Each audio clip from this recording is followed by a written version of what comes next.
Hi everyone, कैसे हो सब? I hope all are doing well. Welcome all to the channel.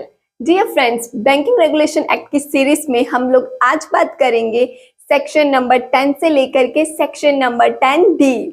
शुरू करते हैं आज के टॉपिक, लेकिन उससे पहले एक बात बता दूं, अगर आपको इस एक्ट के नोट्स चाहिए तो जल्दी से स्क्रीन पे शो है व्हाट्सएप नंबर पे मैसेज कर दीजिए। चलिए शुरू करते हैं आज के टॉपिक को। सबसे पहले बात करेंगे सेक्शन नंबर 10 की, that is Prohibition of employment of managing agents and restrictions on certain forms of employment. सबसे पहले इसके सबसेक्शन 1 में पता क्या बताया गया है फ्रेंड्स? एक्चुअली ना, ये जो पिंकू है ना, पिंकू, ये पता क्या करता है? ये वो पर्सन है यार जो कि ना कमीशन पे, मतलब कमीशन लेकर के किसी कंपनी या किसी बिजनेस को क्या है, ये मैनेज करता है। तो ये पता कौन हुआ? ये हुआ मैनेजिंग एजेंट। तो इस तरह का वो पर्सन जो कि कमीशन लेकर के बिजनेस या कंपनी को मैनेज करता है, पहले तो अलाउड था, लेकिन अब बैंक कहता है कि मैनेजिंग एजेंट यानी ये जो पिंकू है ना, ये लोग बैंक में काम करने के लिए अलाउड नहीं है। तो क्या समझे आप लोग कि मैनेजिंग एजेंट जो है वो बैंक्स में अलाउड नहीं है, जो कि कमीशन लेकर के क्या है, मैनेज करते हैं चीजों को। तो ये लोग अब बैंक में अलाउड नहीं है। इसके अलावा कुछ और भी लोग होते हैं जो कि या तो अपनी जॉब कंटिन्यू नहीं कर सकते या उन्हें बैंक में जॉब मिलेगी ही नहीं। लेकिन कौन कौन? पिंकू का तो आप समझ गए ना कि वो मैनेजिंग एजेंट है, तो वो अलाउड नहीं है। अब बात चिंकू की करते हैं। ये जो चिंकू है ना फ्रेंड्स, ये पता क्या करा? इसने ना बैंक से लिया था लोन। इसने क्या लिया था? लोन लिया था।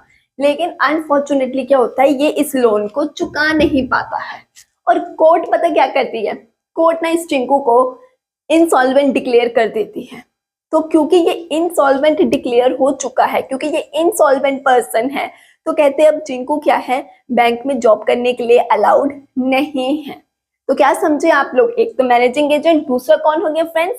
बिल्कुल ठीक, जो लोग इंसॉल्वेंट डिक्लेयर कर दिए जाते हैं, मतलब जिनका दिवालिया निकल जाता है, वो लोग भी बैंक में जॉब नहीं कर सकते हैं। अब बात करते हैं टिंकू की। ये जो टिंकू है ना, ये टिंकू पता क्या करता है?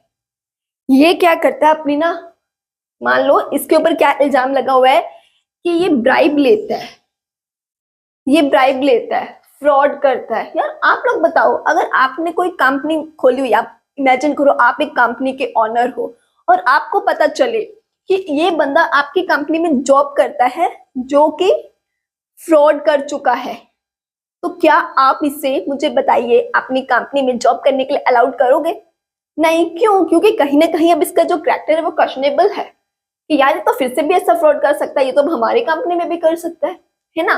तो इसीलिए बैंक भी क्या कहता है कि जो पर्सन पहले से इंसॉल्वेंट डिक्लेयर हो चुका है, जो पहले से जिसके ऊपर किसी भी तरह का कोई क्रिमिनल गिल्ट बना हुआ है, कि क्रिमिनल चार्जेस बने हुए हैं, या किसी ने कोई फ्रॉड किया हुआ है, ये बात इसके मत्थे थप्पा लग चुका है ना अगर कहते, तो फिर उसको भी बैंक में जॉब नहीं मिलेगी। समझ गए? अब बात करते हैं टोमो की। ये जो अब टोमो है ना फ्रेंड्स, इसको कहते हैं कि जो सैलरी मिलती है ना, देखो एक सैलरी होती है कि हर महीने 25,000 मिल रही है, 50,000 मिल रही है, वो एक सैलरी है ना। एक मान लो इसको ये बोला गया है कि एक एम्प्लॉय है, इसको पता किस बेसिस पे सैलरी मिलती है? इसके जो इसको कमीशन मिलता है या जो प्रॉफिट शेयरिंग का कुछ परसेंट है वो मिलता है। तो इस तरह की सैलरी जिसको मिलती है, मतलब कि मान लो इसको बोल दिया कि देखो 2% कमीशन दे दिया करेंगे, या देखो प्रॉफिट का जो भी हुआ करेगा उसमें से 1% हिस्सा दे दिया करेंगे। तो जहां पे ये कमीशन या प्रॉफिट शेयरिंग को जहां पे सैलरी माना गया है, ठीक है, किसी पर्सन को, मतलब कि एक तो मंथली 25,000 या 50,000 या 10,000 जितनी भी सैलरी मिलती है वो नहीं मिल रही, कोई फिक्स्ड सैलरी नहीं है। जितना कमीशन आया, कभी 1% दे दिया, कभी 2% दे दिया, कभी प्रॉफिट शेयरिंग का 4% दे दिया। तो इस तरह के बंदे को भी क्या है, अलाउड नहीं किया जाता है। आई होप आप लोग समझ गए कि कौन लोग हैं जो या तो बैंक में जॉब कंटिन्यू नहीं कर सकते या जिन्हें जॉब अलाउड ही नहीं है। अच्छा, अभी अभी हमने ये समझा ना कि कमीशन पे या प्रॉफिट शेयरिंग रेशियो पे जिसको सैलरी जिसकी डिपेंड है वो अलाउड नहीं है। लेकिन वही एक्सेप्शनल केस है, वो केस जहां पे बोनस और कमीशन अलाउड है। चलिए वो देखते हैं। बोनस बोले तो अगर किसी को कहते हैं इंडस्ट्रियल डिस्प्यूट एक्ट के अग्रीमेंट के तहत बोनस मिलता है तो वो अलाउड है, या फिर बैंक का ही कोई पुराना प्रैक्टिस है बोनस देने का तो भी वो अलाउड है। बोनस का केस समझ गए। नेक्स्ट आ जाता है कमीशन। देखो अगर कोई पर्सन रेगुलर बैंक का स्टाफ नहीं है, मैं क्या बोल रही हूँ, वो रेगुलर स्टाफ नहीं है, लेकिन वो कौन है, वो ब्रोकर है, वो कैशियर है, या वो कॉन्ट्रैक्टर है। कॉन्ट्रैक्टर बोले तो वो क्लियरिंग एजेंट है, ठीक। अगर वो रेगुलर स्टाफ ना हो करके ब्रोकर, कैशियर या क्लियरिंग एजेंट ये है तो फिर उस केस में कमीशन अलाउड है। तो ये था वो एक्सेप्शनल केस जहां पर बोनस और कमीशन अलाउड है। Clear friends. अब नेक्स्ट पॉइंट ये आता है, अगर मान लो जो आरबीआई है, रिजर्व बैंक ऑफ इंडिया, उससे ये लगे कि एक जो बैंक है ना वो अपने किसी एम्प्लॉय को क्या है अननेसेसरली ज्यादा रेम्यूनरेशन, ज्यादा सैलरी दे रही है, तो यहाँ पे आरबीआई कह सकता है कि इस एम्प्लॉय को हटाओ। देखो यार जो बैंक है ना वो एक पब्लिक ट्रस्ट है, राइट। हम डिपॉजिटर से वहां पे पैसा डिपॉजिट करते हैं, है ना। और अगर कोई क्या है वहां पे अननेसेसरली अपने मतलब बैंक का जो साइज है, जो उसके कंडीशंस हैं, या जो मार्केट के कंपैरेटिवली देखे अगर वो बहुत ज्यादा सैलरी दे रही है, तो कहीं ना कहीं आप खुद सोचो, सोचने वाली बात है, यहाँ पर डिपॉजिटर्स के पैसे का ही मिसयूज हो रहा है, राइट। तो इसलिए यहाँ पे आरबीआई कह सकती है पब्लिक के मतलब एक अच्छे इंटरेस्ट के लिए, पब्लिक इंटरेस्ट के लिए कि इस तरह के एम्प्लॉय को हटाओ। फॉर एग्जाम्पल मान करके चलिए एक बैंक ए है जो कि स्मॉल एक कोऑपरेटिव बैंक है, एक छोटी कोऑपरेटिव बैंक है, उसका ईयरली प्रॉफिट 50 लाख है एंड वो अपने ब्रांच मैनेजर को क्या है 5 लाख मंथली दे रहे हैं, जबकि कहते उसके जैसे ही अदर जो बैंक्स हैं वो ब्रांच मैनेजर को 1 लाख देते हैं। देखो कहाँ 1 लाख कहाँ 5 लाख, सीधा 4 लाख ज्यादा दे रहे हैं। तो यहाँ पे आरबीआई को लगता है कि ये जो कोऑपरेटिव बैंक है बैंक ए, कहते ये अपने ब्रांच मैनेजर को क्या है अननेसेसरली ज्यादा सैलरी दे रही है, मतलब अपने साइज के कंडीशन के हिसाब से और मार्केट के कंपैरिजन के हिसाब से इस पोजीशन के बंदे को ज्यादा सैलरी दे रही है। तो आरबीआई को लगता है कि कहीं ना कहीं यहाँ पे पब्लिक इंटरेस्ट का ही मिसयूज हो रहा है, तो इसीलिए पब्लिक इंटरेस्ट के लिए ही क्या है यहाँ पे आरबीआई बोल सकती है कि इस एम्प्लॉय को हटाओ, या तो इसकी सैलरी बाकियों की तरह कम करो या इसको हटाओ। ठीक फ्रेंड्स, ये पॉइंट भी क्लियर हो गया। नेक्स्ट पॉइंट आ जाता है कहते कुछ ऐसे लोग हैं जो कि बैंक को ना मैनेज नहीं कर सकते हैं, लेकिन वो कौन लोग है यार जो बैंक को मैनेज नहीं कर सकते हैं, चलिए देखते हैं। सबसे पहले ये जो पिंकू है ना फ्रेंड्स, कहते हैं ये जो पिंकू है ना ये बैंक को मैनेज नहीं कर सकता। क्यों नहीं कर सकता? क्योंकि कहते ये एक XYZ कंपनी का डायरेक्टर है, इसीलिए।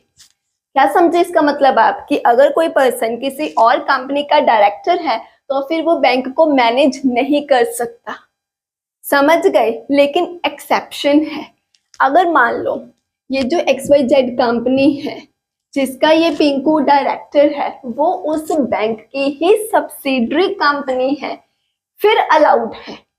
या फिर मान लो ये क्या है सेक्शन 25 के अंडर एक ABC नॉन प्रॉफिट कंपनी में काम करता है, उसमें डायरेक्टर है मान लो, तब भी इसको अलाउड है। क्या समझे? अगर कोई पर्सन किसी अनदर कंपनी में डायरेक्टर है तो वो बैंक को मैनेज नहीं करेगा, वहां पे मैनेजिंग का काम नहीं करेगा। लेकिन हाँ, वो जिस कंपनी में काम करता है वो बैंक की ही सब्सिडरी कंपनी है, या फिर वो किसी नॉन प्रॉफिट कंपनी जो सेक्शन 25 में आती है वहां पे काम करता है, तब उसे अलाउड है, अदरवाइज नहीं। पहला पॉइंट क्लियर हुआ। अब इसका पॉइंट सेकंड देखते हैं कि और कौन पर्सन है जो बैंक को मैनेज नहीं कर सकते, तो मैनेजिंग का काम नहीं कर सकते। मान लो अब ना फ्रेंड्स हम चिंकू की बात करते हैं, ठीक है जी।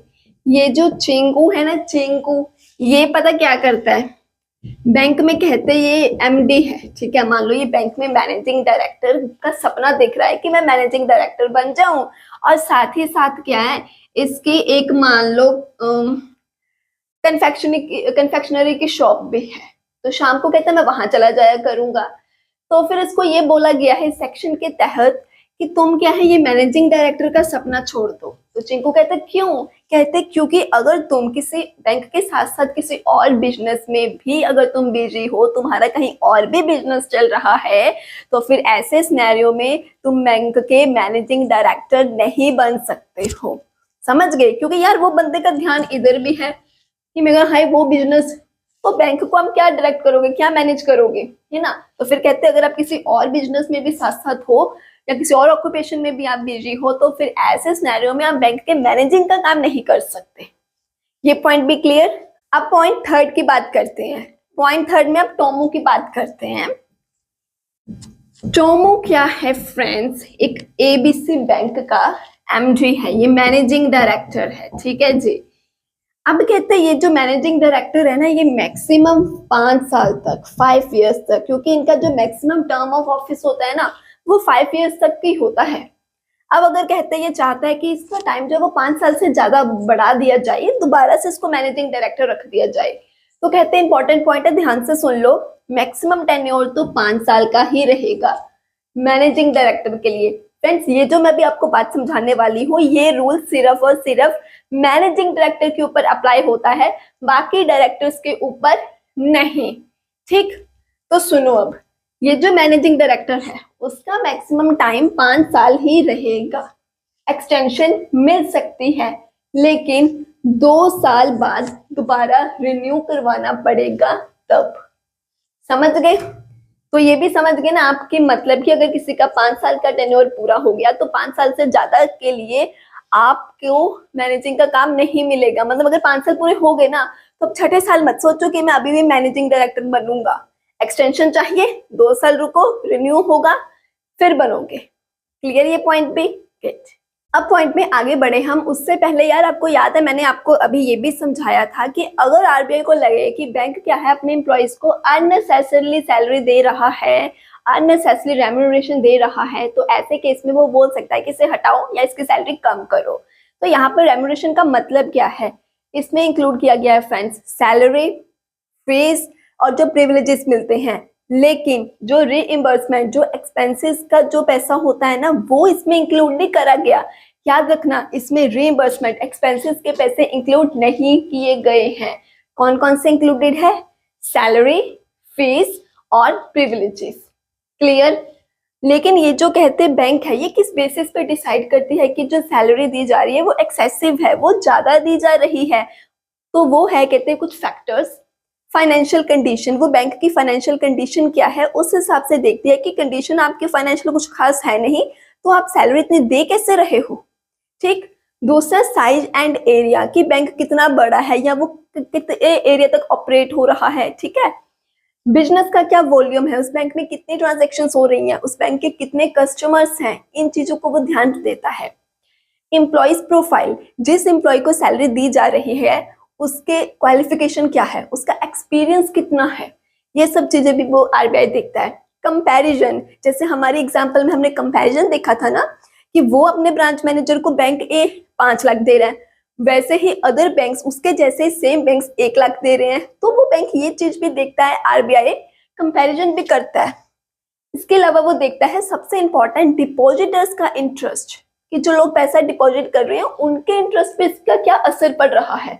क्योंकि नो डाउट जैसे कि मैंने पहला भी बोला आपको कि अगर एक बैंक की फाइनेंशियल पोजीशन अच्छी नहीं है, फाइनेंशियल कंडीशन अच्छी नहीं है ना, वो इतना एफोर्ड कर नहीं सकता लेकिन फिर भी वो अननेसेसरली ज्यादा सैलरीज दे रहा है, तो दैट मींस कहीं ना कहीं पब्लिक जो इंटरेस्ट है, जो डिपॉजिटर्स का इंटरेस्ट है वो मिसयूज हो रहा है। और इसी चीज को रोकने के लिए ही आरबीआई क्या है, एक्सेसिव सैलरी को अलाउड नहीं करता है। और सैलरी एक्सेसिव है या नहीं वो ये वाले फैक्टर्स को ध्यान में रख करके ही डिसाइड करता है कि सैलरी जो है वो एक्सेसिव दी जा रही है या ठीक दी जा रही है। आई होप ये सेक्शन सभी को क्लियर हो गया। Okay, now let's talk about section number 10A, that is board of directors to include persons with professional or other experience। यार यहाँ पे 10A सेक्शन का पता क्या मकसद कह लो या मोटिव कह लो, पता क्या है, कहता जो बोर्ड है ना, बोर्ड जो उसमें ना फुल टाइम कमिटेड लोग, एकदम एक्सपर्ट नॉलेज वाले लोग होने चाहिए। तो यहाँ पे कहते कि जो बैंक्स 1968 के अमेंडमेंट के टाइम ऑलरेडी एग्जिस्ट करते थे या फिर जो उसके बाद आए हैं, ये जो रूल है ना सब पर अप्लाई होगा। क्या रूल, कि अपने बोर्ड में जो मेंबर्स हैं वो एक्सपीरियंस्ड नॉलेज वाले रखो, ठीक। लेकिन जो पुराने बैंक्स हैं उन्हें कहते 3 महीने 3 मंथ्स दिए जाते हैं सो डैट वो अपने जो बोर्ड में उनके जो मेंबर्स हैं, जो लोग हैं, उन्हें अपडेट कर सके, मतलब बोर्ड को अपडेट कर सके, उसमें स्किल्ड, नॉलेज वाले, एक्सपीरियंस लोगों को बिठाया जाए, सो डैट। ठीक है जी, ये पहली बात समझ गए आप। नेक्स्ट कहते कि आपका जो वो बैंक का बोर्ड है ना, उसमें कहते 51% मतलब आधे से ज्यादा जो लोग हैं ना, जो डायरेक्टर्स हैं, उनके पास प्रोफेशनल फील्ड में क्या है, स्पेशल नॉलेज होनी चाहिए, प्रैक्टिकल एक्सपीरियंस होना चाहिए, लाइक फाइनेंस की नॉलेज हो, लॉ, बैंकिंग, ठीक है, एग्रीकल्चर, ये सब चीजों की, अकाउंटेंसी, इकोनॉमिक्स, इन सब चीजों की उन्हें नॉलेज होनी चाहिए। मैंने एग्जाम्पल के लिए आपको कुछ ही फील्ड्स बताई हैं, और भी फील्ड्स हैं, इन सब में इनको नॉलेज होनी चाहिए, लाइक इंडस्ट्री की नॉलेज होनी चाहिए, रूरल एरियाज डेवलपमेंट की नॉलेज होनी चाहिए। तो इस तरह से कहते हैं ये जो प्रोफेशनल फील्ड्स है ना, इनमें इनकी स्पेशल नॉलेज एंड एक्सपीरियंस होना चाहिए। तो इस तरह के कम से कम 51% लोग तो होने चाहिए उस बोर्ड में इंक्लूडेड।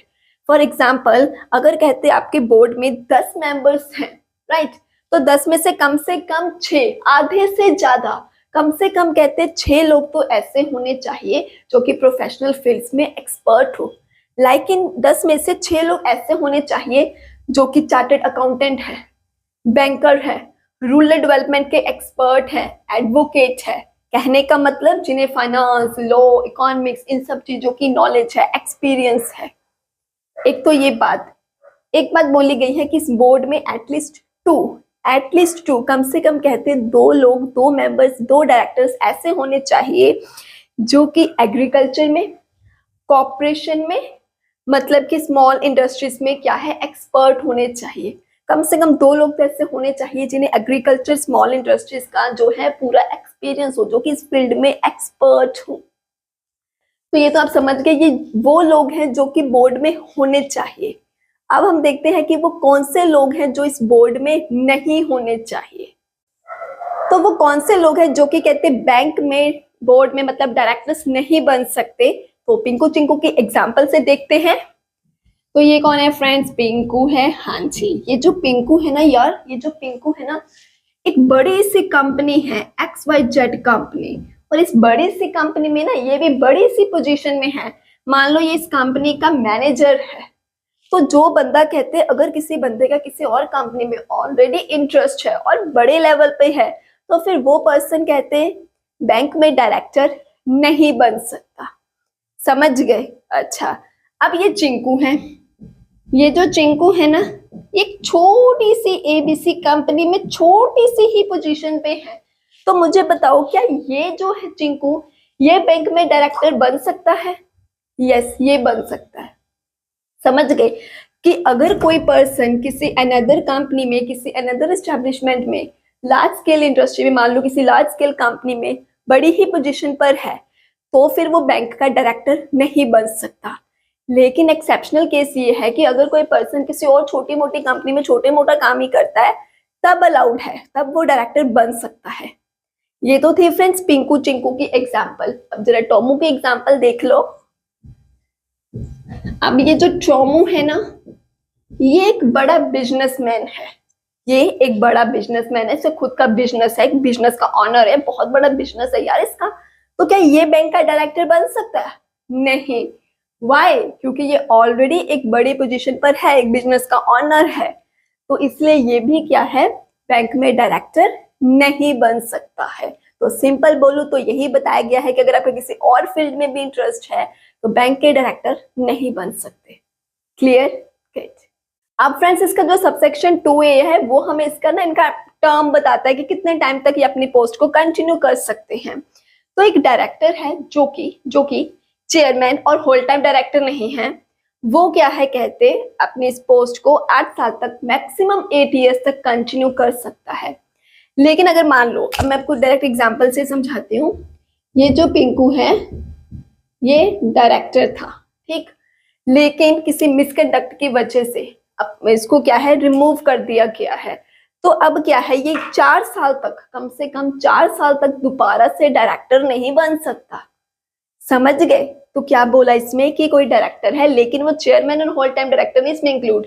वो डायरेक्टर क्या है, मैक्सिमम 8 ईयर्स तक कंटिन्यू कर सकता है अपने पोस्ट। लेकिन अगर उस चेयरमैन या होल टाइम डायरेक्टर्स को क्या है, रिमूव किया गया है, हटा दिया गया है किसी भी मिसकंडक्ट की वजह से, तो वो नेक्स्ट 4 ईयर्स, अगले 4 साल तक जो है वो डायरेक्टर नहीं बन सकते। Clear friends? अब इसी सेक्शन में नेक्स्ट पॉइंट्स आ जाते हैं कि अगर मान लो, हमें तो पता चल गया ना कि कौन कौन से रिक्वायर्ड मेंबर्स हैं जो कि बोर्ड में होने चाहिए, लेकिन अगर मान लो वो जो रिक्वायर्ड मेंबर्स थे, जो वो जरूरतमंद मेंबर्स थे, जो एक्सपर्ट्स थे, वो उस बोर्ड में बचे ही नहीं, तो फिर कहते जो बोर्ड है वो दोबारा से रिकंस्टिट्यूट किया जाएगा। नेक्स्ट कहते हैं कि अगर ये नहीं डिसाइड हो रहा कि बोर्ड से किसको हटाया जाए, तो फिर चिट के जरिए ये डिसाइड किया जाएगा कि इस बोर्ड से किसको रिटायर कर दिया जाए। ठीक, नेक्स्ट आ जाता है कि अगर आरबीआई को लगता है यार कि ये जो मेंबर्स है बोर्ड के, ठीक है, ये अपना काम जो है वो सही से नहीं कर रहे, मतलब जो रूल्स है वो फॉलो नहीं किए जा रहे, तो आरबीआई क्या है, कहते हैं ऑर्डर दे सकती है कि बोर्ड के जो ये मेंबर्स है इसे चेंज करो। बट मान लो एक बैंक है, एबीसी बैंक है, आरबीआई ने ऑर्डर दिया कि आपके बोर्ड के मेंबर्स को आप चेंज करो, बोर्ड को दोबारा से आप क्या अपडेट करो मान लो, लेकिन बैंक इस बात को मानता नहीं है, तो फिर आरबीआई क्या है, कहते खुद से ही डायरेक्टर को हटा देगी और न्यू डायरेक्टर अपॉइंट कर सकती है। समझ गए? तो ये तो 4 इसमें बहुत सिंपल पॉइंट थे, आई होप आपको क्लियर हो गए होंगे। तो वही फिर अब इसका नेक्स्ट पॉइंट आ जाता है फ्रेंड्स, कहते हैं जो आरबीआई है ना, अभी हमने देखा ना, वो किसी को भी ऐसे हटा सकते हैं किसी डायरेक्टर को, और वो खुद न्यू डायरेक्टर अपॉइंट कर सकती है। हाँ, ये तो वो कर सकती है, लेकिन अगर आरबीआई चाहे तो वो खुद से पूरे के पूरे बोर्ड को रिकंस्टिट्यूट भी कर सकती है। और एक बात इंपॉर्टेंट पता क्या याद रखनी है, कहते हैं यहाँ पे आरबीआई ने जो डिसीजन ले लिया ना, वही फाइनल डिसीजन होगा, उसे आप जा करके कोर्ट में चैलेंज नहीं कर सकते। फॉर एग्जाम्पल मान लीजिए एक एबीसी बैंक है, वहां पे आरबीआई को लगा कि ऑर्डर्स जो है वो सही से फॉलो नहीं हो रहे, तो उसने बैंक को बोला कि अपने बोर्ड को चेंज करो, लेकिन बैंक ने सुनी नहीं, तो आरबीआई ने क्या करा, खुद से अब पुराने डायरेक्टर को हटाया और न्यू डायरेक्टर को अपॉइंट कर दिया। अब वो पुराना डायरेक्टर कहता मुझे हटा देना तूने पीछे से, मैं तो कोर्ट जाके केस करूंगा। तो कहते डायरेक्टर जी ओ अब आप बैठ जाइए, क्योंकि आपको आरबीआई ने हटा दिया है। और एक बात सुन लीजिए, आरबीआई का जो डिसीजन है वो फाइनल माना जाता है, कोर्ट में जाकर के अब उसे चैलेंज ही नहीं कर सकते हो। समझ गए फ्रेंड्स? तो आरबीआई के पास इतनी पावर है। अच्छा, अब आपके दिमाग में फिर आ रहा होगा ना कि अगर आरबीआई ने पुराने वाले को हटा दिया, जो न्यू वाला आया, फिर उसका टर्म क्या होगा, है ना, वो कितने सालों के लिए काम करेगा। अब ये नेक्स्ट पॉइंट हमें बताता है, मान लो ये जो पिंकू है ये डायरेक्टर था, और मान करके चलो इसको 3 इयर्स के लिए अपॉइंट किया गया था, एक नॉर्मल डायरेक्टर था उस बोर्ड में, इसको 3 इयर्स के लिए क्या है अपॉइंट किया गया था। बट अनफॉर्चुनेटली इसने कुछ मिसकंडक्ट करा, रूल्स फॉलो नहीं करे, तो इसको क्या है 1 साल बाद ही आरबीआई ने हटा दिया। मतलब अब इसके टेन्योर के 2 साल बचे हैं। अब आरबीआई ने क्या करा, पिंकू को हटा करके टोमो को अपॉइंट कर दिया एज डायरेक्टर। तो अब मुझे बताओ आपको क्या लगता है, टोमो 2 साल का टर्म पूरा करेगा या शुरू से 3 साल पूरे करेगा, अपने पूरे 3 साल करेगा, क्योंकि इसको 3 साल के लिए अपॉइंट करा था। फ्रेंड्स, यहाँ पर जो न्यू आया है ना डायरेक्टर, वो बचे हुआ जितना टर्म था ना, बस उतना ही टर्म के लिए उसको अपॉइंट किया गया है। समझ गए? कंफ्यूजन तो नहीं? पिंकू जो था उसको 3 सालों के लिए अपॉइंट किया गया था, बट उसने मिसकंडक्ट करा, 1 साल बाद ही इसकी हो गई छुट्टी, इसको हटा दिया आरबीआई ने और टोमो को रख लिया। क्योंकि इसके 2 साल ही बचे थे, तो डैट मीन्स ये जो न्यू डायरेक्टर है 2 साल के लिए ही रहेगा, इसका टर्म सिर्फ 2 साल ही होगा। क्यों? क्योंकि पहले वाले के 2 साल के टर्म बचा था। समझ गए? अगर मान लो ये 3 साल के लिए अपॉइंट किया था ना फ्रेंड्स, इसको 2 साल बाद हटाया होता, तो मुझे अब बताओ कितना टर्म बचता है इसका? बिल्कुल ठीक, 1 ईयर। तो डैट मीन्स न्यू डायरेक्टर को कितना टर्म का ही मिलना था टाइम? बिल्कुल ठीक, 1 साल का। समझ गए? अब कंफ्यूजन दूर? ग्रेट। अब ना फ्रेंड बात करते हैं इस सेक्शन के लास्ट पॉइंट की, बड़ा इंटरेस्टिंग है, सुनो। मान लो ये ना बोर्ड है, ठीक है जी, इसमें ये पिंकू, चिंकू, टिंकू, मिंकू, ये सब बोर्ड के मेंबर्स हैं। और ये जो है ना चिंकू, इसको इन्होंने पता क्या समझ लिया था, इन्होंने ये समझ लिया था जो ये तो एग्रीकल्चर में एक्सपर्ट है, इसको एक्सपर्ट समझ करके इन्होंने अपने बोर्ड में बिठाया हुआ था। ठीक, चलो जी, एक डिसीजन भी ले लिया गया। जब वो डिसीजन अप्रूव हो गया, लो जी, बाद में पता चला, ये जिसको एक्सपर्ट समझ रहे थे ना एग्रीकल्चर में, अरे यार इसके पास तो एग्रीकल्चर के रिलेटेड कोई क्वालिफिकेशन ही नहीं थी, पता ही नहीं था कुछ। तो ये लोग बाकी कह रहे ओ ये क्या हो गया, तो कहते हमारे तो इस वक्त हमने तो तब डिसीजन लिया जब हमने इसको एक्सपर्ट समझा था, तो ये तो एक्सपर्ट निकला ही नहीं। तो कहते हम सब ने मिलके जो डिसीजन लिया है क्या ये इनवैलिड माना जाएगा? तो फिर ये सेक्शन कहता है नो बिल्कुल नहीं, इसको वैलिड ही माना जाएगा। समझ गए? तो मतलब कि अगर आपकी बोर्ड के मतलब जो मेंबर सब बना रहे थे, जब बोर्ड बना रहे थे, जब तब अगर छोटी मोटी कुछ एक ऐसी कोई मिस्टेक हो भी गई ना, तो जो भी डिसीजंस लिए गए हैं पर वो वैलिड ही माने जाएंगे। क्लियर? तो ये सेक्शन सभी को समझ में आ गया? Good. Now let's talk about section number 10B, that is banking company to be managed by whole time chairman.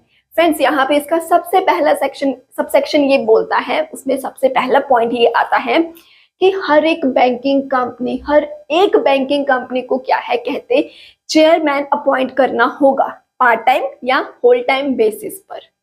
अब बात करते हैं सबसे पहले होल टाइम की। अगर कोई होल टाइम चेयरमैन है ना फ्रेंड्स, तो कहते हैं उसके पास सारा कंट्रोल होगा बैंक के ऑपरेशंस का। वो डे टू डे सारे ऑपरेशंस को कौन हैंडल करेगा? वो होल टाइम चेयरमैन खुद से ही क्या है हैंडल कर लेगा। पार्ट टाइम चेयरमैन की बात करते हैं। पार्ट टाइम चेयरमैन की बात करूं तो सबसे पहले कहते अगर कोई पार्ट टाइम के लिए चेयरमैन आपको अपॉइंट करना है तो उसकी जो अप्रूवल है ना वो RBI reserve bank of India से लोगे। क्या समझे आप? रिजर्व बैंक इंडिया से आप क्या है अप्रूवल लोगे पार्ट टाइम चेयरमैन को अपॉइंट करने के लिए। दूसरा, अब मैं देसी भाषा में अगर आपको समझाऊं, एक बंदा है होल टाइम पूरे टाइम के लिए काम कर रहा है, तो वो तो खुद से ही अपना पूरा काम हैंडल कर लेगा, राइट? दूसरी तरफ हम बात कर रहे हैं पार्ट टाइम बंदे की, जो पार्ट टाइम के लिए काम करेगा, तो फिर बचा बाकी का टाइम तब कौन ऑपरेशन हैंडल करेगा? मुझे बताओ। तो इसीलिए कहते पार्ट टाइम के केस में पार्ट टाइम चेयरमैन अगर आप अपॉइंट करते हो तो वहां पर बैंक के ऑपरेशंस को हैंडल करने के लिए क्या है एमडी मैनेजिंग डायरेक्टर को अपॉइंट किया जाता है, जो कि बोर्ड के अंडर ही काम करेगा। तो याद रखना फ्रेंड्स, पार्ट टाइम चेयरमैन के केस में बैंक को एक मैनेजिंग डायरेक्टर भी रखना पड़ता है जो कि सारे ऑपरेशंस को हैंडल करेगा, और वो मैनेजिंग डायरेक्टर इस बैंक के बोर्ड के अंदर ही काम करेगा। इसको याद रखने के लिए आप देसी भाषा अपना सकते हो। अगर कोई बंदा यार पार्ट टाइम के लिए काम कर रहा है तो मतलब कि वो पूरा टाइम काम नहीं कर रहा, तो बाकी के बच्चे टाइम के लिए कौन काम संभालेगा, है ना? तो ऐसे देसी भाषा में इसलिए याद रख लेना कि ये वाले केस में इसलिए एमडी को भी डाला गया है। समझ गए? भूलोगे तो नहीं? गुड। तो सभी को इसका सबसेक्शन 1 एंड 1A क्लियर हो गया ना? अब बात करते हैं इसके सबसेक्शन 2 के बारे में। सबसेक्शन 2 ये कहता है फ्रेंड्स कि होल टाइम चेयरमैन की बात हो रही है फ्रेंड्स यहाँ पे, और मैनेजिंग डायरेक्टर इनकी बात करी गई है। सबसे पहले तो कहते हैं ये दोनों होल टाइम चेयरमैन और जो मैनेजिंग डायरेक्टर है ना, ये फुल टाइम एम्प्लॉय होने चाहिए। क्या? फुल टाइम एम्प्लॉय होने चाहिए। दूसरा, इनका जो टेन्योर है कहते हैं वो मैक्सिमम 5 साल तक का होता है, लेकिन हाँ रीअपॉइंटमेंट भी अलाउड है। फॉर एग्जाम्पल मान लीजिए एक बैंक का पिंकू क्या है मैनेजिंग डायरेक्टर है और उसके 5 साल पूरे हो गए। अब अगर बैंक उसको दोबारा से रीअपॉइंट करना चाहती है तो वो कर सकती है, क्योंकि यहाँ पर होल टाइम चेयरमैन और मैनेजिंग डायरेक्टर की क्या है उसका टेन्योर खत्म होने के बाद रीअपॉइंटमेंट अलाउड है। दूसरा भी क्लियर हो गया। तो फिर अब बात करते हैं इसके थर्ड पॉइंट की। थर्ड पॉइंट मैं आपको डायरेक्ट एग्जांपल से समझाती हूँ। तो ये एक बैंक है, इस बैंक में ना ऑलरेडी एक मैनेजिंग डायरेक्टर था, टोमो ऑलरेडी था एक, लेकिन जब इस बैंक ने कहते कि फुल टाइम चेयरमैन, एक फुल टाइम चेयरमैन अपॉइंट कर लिया, मुझे आप लोग बताओ क्या होल टाइम चेयरमैन के केस में मैनेजिंग डायरेक्टर की जरूरत है? नहीं है। तो फिर जब फुल टाइम चेयरमैन आ गया पिंकू, दैट मीन्स जो ऑलरेडी मैनेजिंग डायरेक्टर था टोमो, ऑटोमेटिकली उसकी पोजीशन हो गई गायब, मतलब ये ऑटोमेटिकली आउट। क्लियर? जैसे ही फुल टाइम के चेयरमैन की एंट्री हुई, जो ऑलरेडी मैनेजिंग डायरेक्टर था वो गेम से आउट, वो बैंक से जाएगा अब। क्लियर? क्योंकि मैनेजिंग डायरेक्टर फ्रेंड्स जल्दी बता दो किस केस में होता है? वेरी गुड, वो पार्ट टाइम चेयरमैन के केस में होता है। तो आई होप आपको ये भी पॉइंट्स क्लियर हो गए। तो फिर बात करते हैं फ्रेंड्स अब नेक्स्ट पॉइंट्स की। नेक्स्ट है फोर्थ पॉइंट, जो कि यहाँ पे ना फ्रेंड्स अब चेयरमैन, जो होल टाइम चेयरमैन है ना, अब मैं जितने भी पॉइंट्स है ना वहां पे होल टाइम चेयरमैन और मैनेजिंग डायरेक्टर के बारे में ही बात करूंगी। ठीक? तो फोर्थ पॉइंट कहता है कि वो जो चेयरमैन है होल टाइम और जो मैनेजिंग डायरेक्टर है, वो कहते हैं बैंकिंग में एसबीआई में या किसी भी फाइनेंशियल इंस्टीट्यूशन में उसके पास क्या मान लो काम करने का एक्सपीरियंस होना चाहिए। ठीक है जी। इसके अलावा कहते हैं फाइनेंशियल, इकोनॉमिक्स, बिजनेस एडमिनिस्ट्रेशन जैसे सब्जेक्ट्स में भी उसको नॉलेज होनी चाहिए, तभी वो होल टाइम चेयरमैन या मैनेजिंग डायरेक्टर बन सकता है। तो ये तो वो क्वालिफिकेशन थी या वो एक्सपीरियंस था जो कि चेयरमैन और मैनेजिंग डायरेक्टर बनने के लिए होना चाहिए। लेकिन कुछ डिस्क्वालिफिकेशंस भी तो होंगी ना, कुछ ऐसी भी तो बातें होंगी ना जो कि अगर आपके पास है तो आप होल टाइम चेयरमैन या फिर मैनेजिंग डायरेक्टर नहीं बन सकते। तो उसमें से सबसे पहली बात है अनदर कंपनी में अगर आप डायरेक्टर हो, जैसे मैं आपको ऑलरेडी एग्जांपल्स दे चुकी हूँ, है ना, कि अगर पिंकू क्या है एक बड़ी सी XYZ कंपनी में मैनेजर है और वो एक बैंक में भी क्या है डायरेक्टर बनना चाहता है या चेयरमैन बनना चाहता है तो नहीं बन सकता। क्यों? क्योंकि वो ऑलरेडी एक कंपनी में बड़ी पोजीशन पर है। दूसरा, अगर कोई बिजनेस ओनर है या किसी फर्म में पार्टनर है तब भी नहीं बन सकते आप। ऐसे ही अगर आप किसी और प्रोफेशन में भी हो तो फिर क्या है, आप कहते बैंक में मैनेजिंग डायरेक्टर या फिर होल टाइम चेयरमैन नहीं बन सकते। तो ये तो थी डिस्क्वालिफिकेशंस। अब यार अगर मान लो पिंकू क्या है मैनेजिंग डायरेक्टर है एक बैंक ABC का, वो यार रिजाइन करना चाहता है तो क्या वो रिजाइन कर सकता है? हाँ जी। नेक्स्ट पॉइंट हमें यही बताता है कि जो पिंकू है वो रेजिग्नेशन दे सकता है। लेकिन अब ये पॉइंट जरा एग्जाम्पल से ध्यान से समझना फ्रेंड्स। ये पिंकू है, ठीक है, ये एक बैंक का क्या है, मान लो होल टाइम चेयरमैन है या हो सकता है ये मैनेजिंग डायरेक्टर है, इन दोनों में से कुछ तो ये है, मान लो MD ही है, ठीक। ये है रिजाइन करना चाहता है तो इसने रिजाइन कर दिया, लेकिन अभी क्या है इस पोजीशन, देखो ये सीट खाली होगी ना जब इसने रिजाइन कर दिया और कोई न्यू मेंबर अभी तक आया नहीं है, तो कहते हैं RBI के अप्रूवल से रेजिग्नेशन देने के बाद भी जब तक इस खाली सीट पर कोई न्यू बंदा इस सीट को, इस काम को संभालने के लिए नहीं आ जाता, ये पिंकू ही उस काम को कंटिन्यू कर सकता है। समझ गए? हाँ जी। नेक्स्ट पॉइंट आ जाता है, RBI जो है ना वो मान लो कहती है कि ये जो पिंकू है इसको हटा दो। बैंक को बोला कि हटा दो, लेकिन बैंक बोली अच्छा देख लेंगे, हटाया ही नहीं।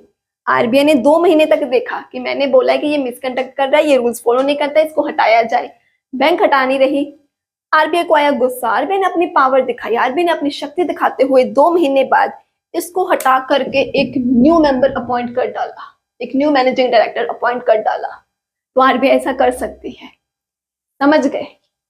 नेक्स्ट आ जाता है, अब जो RBI ने डिसीजन लिया है इस वाले सेक्शन में ये चीज अलाउड है।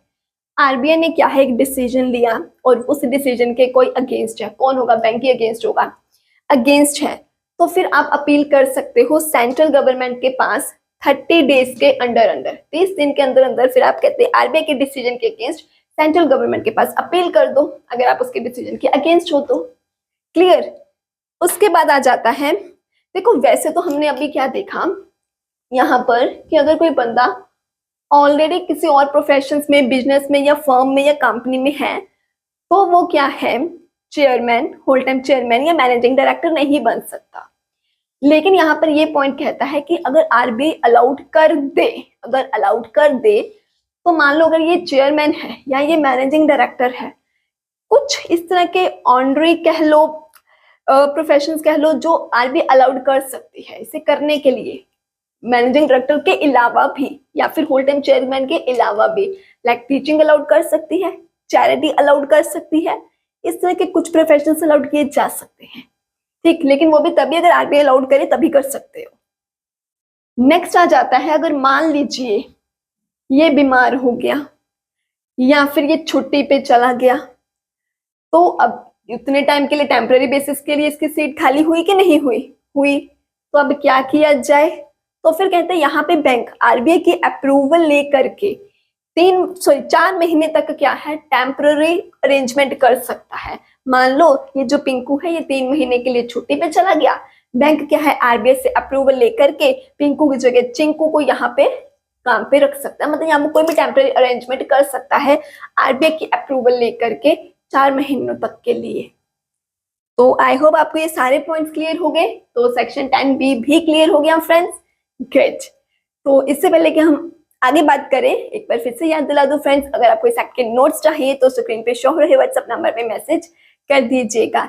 नोट्स बहुत ही सिंपल लैंग्वेज में है, तो आपको बहुत इजीली समझ में आ जाएंगे, तो प्लीज मैसेज कर दीजिए, आपको नोट्स प्रोवाइड कर दिए जाएंगे। Now let's talk about section number 10BB। यहाँ पर पता क्या होता है फ्रेंड्स, पहले ना एग्जाम्पल देखो फिर आपको समझ में आएगा। ये कौन है? पिंकू, ठीक। ये ना एक बैंक है ABC, इसका ना ये मैनेजिंग डायरेक्टर था, बट इसने ना रिजाइन कर दिया और अभी तक क्या हुआ है, वो जो सीट है वैसे वैकेंट की वैकेंट है, खाली की खाली है, वो सीट ही नहीं भरी। अब आरबीआई जो है ना वो देखता है, यार कहता है इतने टाइम से ये सीट ऐसे ही खाली पड़ी है मैनेजिंग डायरेक्टर की, या हो सकता है होल टाइम चेयरमैन की। तो फिर आरबीआई कहता है यार ऐसे तो बैंकिंग ऑपरेशंस को नुकसान होगा, कहीं ना कहीं पब्लिक इंटरेस्ट को नुकसान पहुंचेगा। तो यहाँ पे आरबीआई पता फिर क्या है, कहते खुद से, जब उसने देखा कि बैंक ने तो अभी तक सीट को, इस वैकेंसी को भरा नहीं है, तो वो खुद से क्या है, इस सीट पे किसी को भी एमडी अपॉइंट कर सकता है। समझ गए?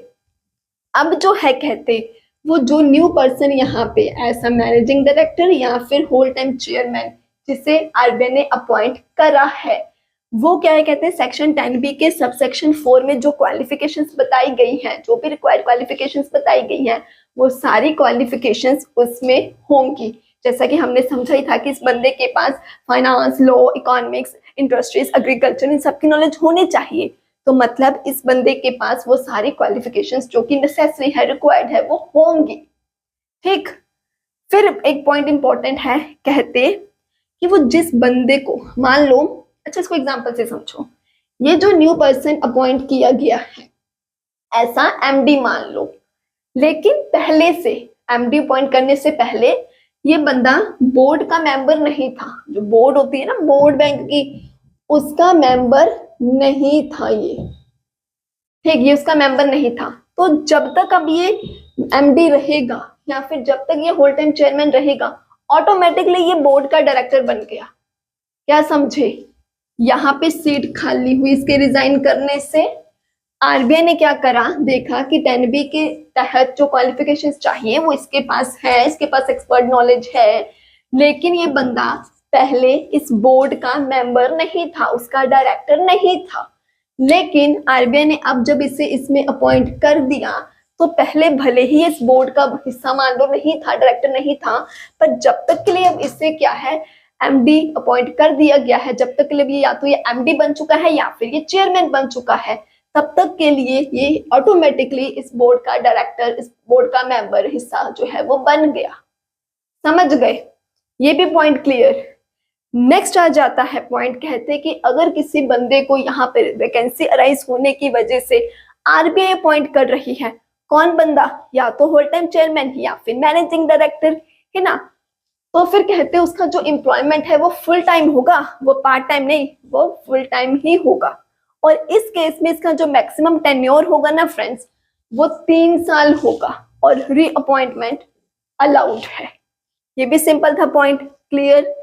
नेक्स्ट पॉइंट आ जाता है कि फिर इस बंदे को आरबीआई ने अपॉइंट करा है, तो इसके सैलरी भी फ्रेंड्स फिर कौन डिसाइड करेगा?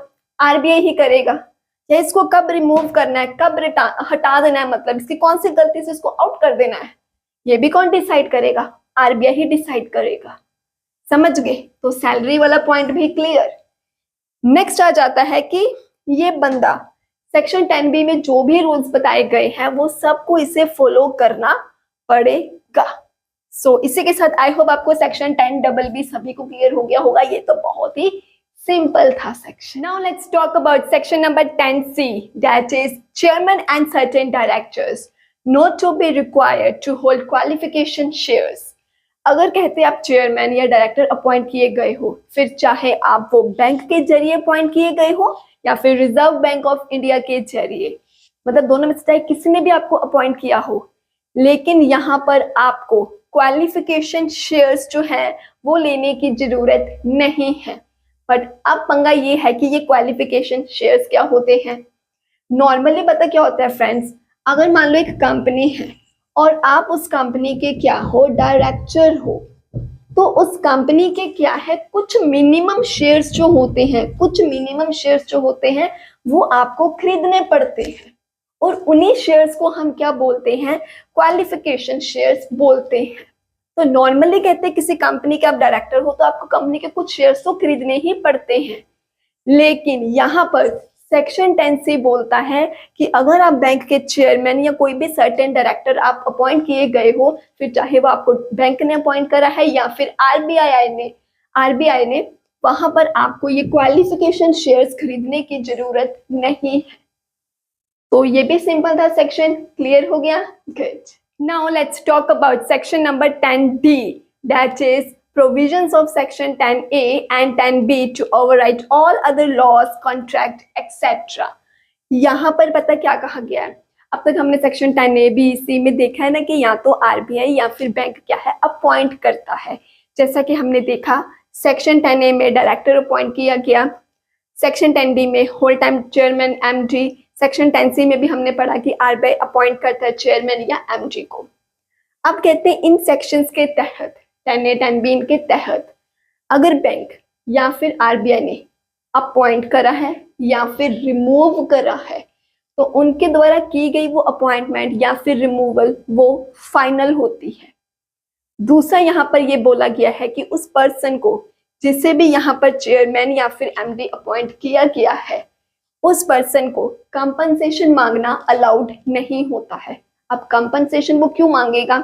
एग्जाम्पल देखिए, मान लीजिए ये जो पिंकू है इसे क्या है, अपॉइंट किया गया था और ये क्या है, इसका 5 साल का टेन्योर था एमडी का, तो लेकिन इसने मिसकंडक्ट करा तो इसको 2 साल बाद ही हटा दिया गया, रिमूव कर दिया गया। ये कहता है कि ये तो गलत है, कॉन्ट्रैक्ट के हिसाब से तो कहता मेरे को 5 साल का टाइम दिया था, आप मेरे को 2 साल के बाद ही निकाल रहे हो। तो कहता जितना आपने मेरा जो 3 साल का भी टेन्योर बचा है ना, जो मेरा आपने खराब कर दिया, मुझे उसके कंपनसेशन दो। तो फिर यहाँ पर ये सेक्शन 10D कहता है कि तुम कंपनसेशन मांगते रहो लेकिन तुम्हें कंपनसेशन मिलेगी नहीं, क्योंकि ये सेक्शन यहाँ पे क्लियरली कहता है फ्रेंड्स कि आपकी कंपनी के एमओए में, मतलब मेमोरेंडम ऑफ एसोसिएशन में, आर्टिकल्स ऑफ एसोसिएशन में या किसी कॉन्ट्रैक्ट में कुछ भी लिखा हो, कंपनसेशन नहीं अलाउड है। क्योंकि यहाँ पर इन सेक्शंस के तहत बैंक या आरबीआई ने अगर आपकी अपॉइंटमेंट या रिमूवल करी है तो वो फाइनल ही मानी जाएगी, और अगर आपको रिमूव कर दिया गया है तो आप बदले में कोई भी कंपनसेशन नहीं मांग सकते क्योंकि वो अलाउड नहीं है। So my dear friends, I hope आपको आज का टॉपिक अच्छे से क्लियर हो गया होगा, लेकिन कोई डाउट है तो कमेंट करके पूछ सकते हैं। नोट्स चाहिए तो स्क्रीन पे शो हो रहे व्हाट्सएप नंबर पे मैसेज कर दीजिए। मिलते हैं अपकमिंग वीडियो में, तब तक के लिए bye, take care, happy learning.